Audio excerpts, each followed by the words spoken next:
Hello दोस्तों, मैं हूं प्रोफेसर आर अग्रवाल और मेरे चैनल पेन पेपर एजुकेशन में आप सभी का स्वागत है। पुस्तकालय एवं सूचना प्रणाली यानी कि नेपलिस पद्धति पर राष्ट्रीय नीति का परीक्षण।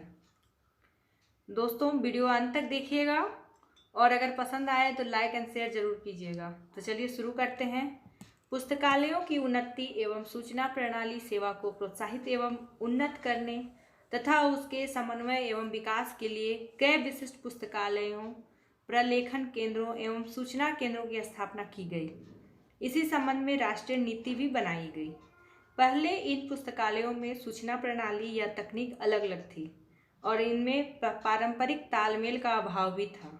इन सूचना केंद्रों के बीच एक दूसरे से संपर्क भी स्थापित नहीं हो पाता था, किंतु इन स्रोतों एवं सुविधाओं के कारण इनके प्रयोग को सुनिश्चित करने एवं संसाधनों के आपसी समन्वय एवं तालमेल के लिए पुस्तकालयों में सूचना प्रणालियों को उन्नत बनाने की जरूरत महसूस हुई। साथ ही सूचना के आदान प्रदान या विनिमय को बढ़ावा देने के लिए इन संस्थानों के विभिन्न अवयवों की विभिन्न विधियों में एक विशेष समरूपता की जरूरत थी। इन कारणों से विभिन्न स्रोतों, सेवाओं तथा केंद्रों के बीच आपस में समन्वय स्थापित करना आवश्यक था। अतः पुस्तकालय एवं सूचना सेवा उपलब्ध कराने के उद्देश्य से ही निशात यानी कि national information system for science and technology ने इन संसाधनों में सहभागिता प्रदान की। तो चलिए दोस्तों, हम देखते हैं कि निशात के प्रयास क्या क्या थे और उनके पहल से स्थापित विभिन्न नेटवर्कों को भी देखेंगे। तो पहला है एडीनेट, जो कि अहमदाबाद में स्थित है। इसमें 10 संस्थागत सदस्य, 5 संबंधित संस्था सदस्य तथा 2 व्यावसायिक सदस्य हैं। इसमें एक केंद्रीय डेटाबेस भी बनाया गया है। यहाँ इंस्टीट्यूट, मिस्ट्री, जर्नल मास्टर तथा बुक डेटाबेस को सम्मिलित किया गया है। इसके द्वारा 6 कार्यशालाओं तथा प्रशिक्षण कार्यक्रमों का आयोजन भी किया गया है। एडीनेट द्वारा अहमदाबाद के 30 पुस्तकालयों में ईमेल की सुविधा भी प्रदान की गई है। दूसरा पॉइंट है बायोनेट। बायोनेट के अंतर्गत कई डेटाबेसों का भी निर्माण किया गया है, जैसे कंप्यूटर एवं सॉफ्टवेयर टेक्नोलॉजी के ऊपर 15,000 अभिलेख, 10 पुस्तकालयों की पत्रिकाओं की संघ प्रसूची, नेशनल सेंटर फॉर इंफॉर्मेशन द्वारा निर्मित 250 भारतीय पत्रिकाओं के अंतर विषय की सारणी। इसके सदस्यों के सामने प्रदर्शन के लिए प्रशिक्षण कार्यक्रमों में उपयोग के लिए नोबेल सर्वर पर अनेक CD-ROM डेटाबेस की व्यवस्था भी की गई है। अब आते हैं कैलिबनेट।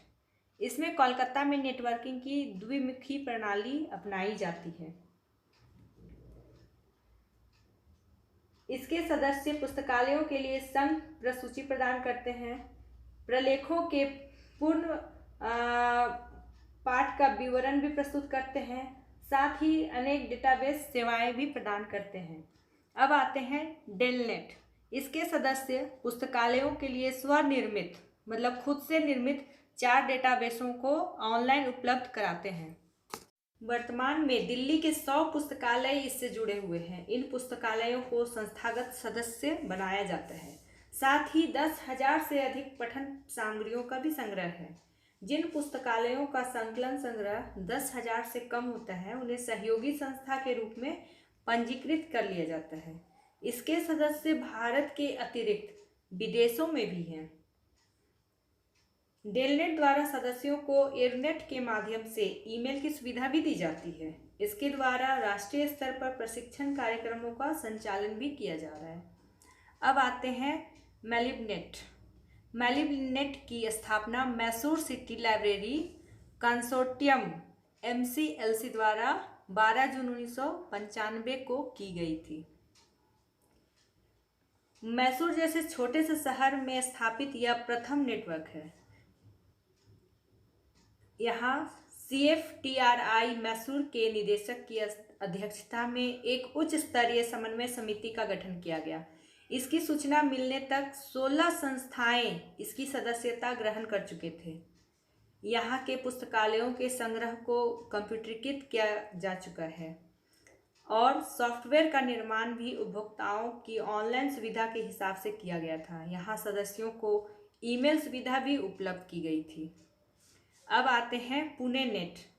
पुणे के 24 पुस्तकालयों एवं 15 पुस्तकालय व्यवसायियों को मॉडेम के माध्यम से नेटवर्क की प्राप्ति की गई थी। यहाँ सदस्यों को डेटा अभिगम के साथ साथ ईमेल तथा इंटरनेट की सुविधा भी है।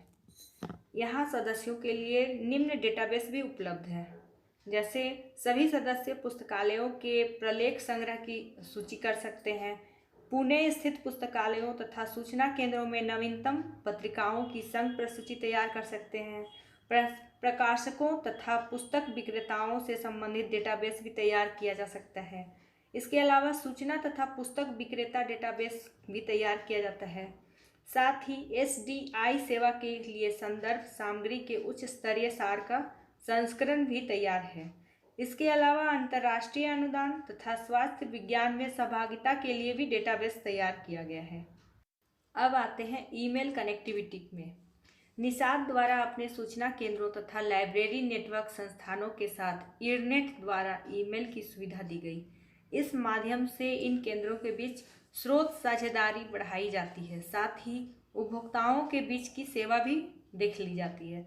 भारत सरकार के इलेक्ट्रॉनिक विभाग यानी ईरनेट द्वारा इन नेटवर्कों के लिए विशेषज्ञ ज्ञान तथा जानकारी उपलब्ध कराई जाती है। इसके अलावा है संघ प्रसूची, पत्रिकाओं की संघ प्रसूची यानी union list of current scientific serials, इसको ULCSS भी कहा जाता है। इसको भारत के कुछ प्रमुख शहरों जैसे अहमदाबाद, बेंगलोर, मुंबई, कोलकाता, दिल्ली, गोवा, नागपुर, पुणे तथा रांची में विकसित करने के लिए निषाद कार्य करता है। ULCSS वैज्ञानिकों, शोधकर्ताओं, शिक्षाविदों तथा पुस्तकालयों के लिए बहुत ही महत्वपूर्ण है। तो दोस्तों, हम देख रहे हैं कि निषाद का क्या कार्य था, उससे नई राष्ट्रीय शिक्षा नीति में निषाद की क्या उपलब्धि थी, क्या योगदान था। तो दोस्तों, अंत तक वीडियो देखने के लिए धन्यवाद। अगर वीडियो पसंद आया तो इसे लाइक एंड शेयर ज़रूर कीजिए और मेरे चैनल को सब्सक्राइब भी कीजिए। धन्यवाद।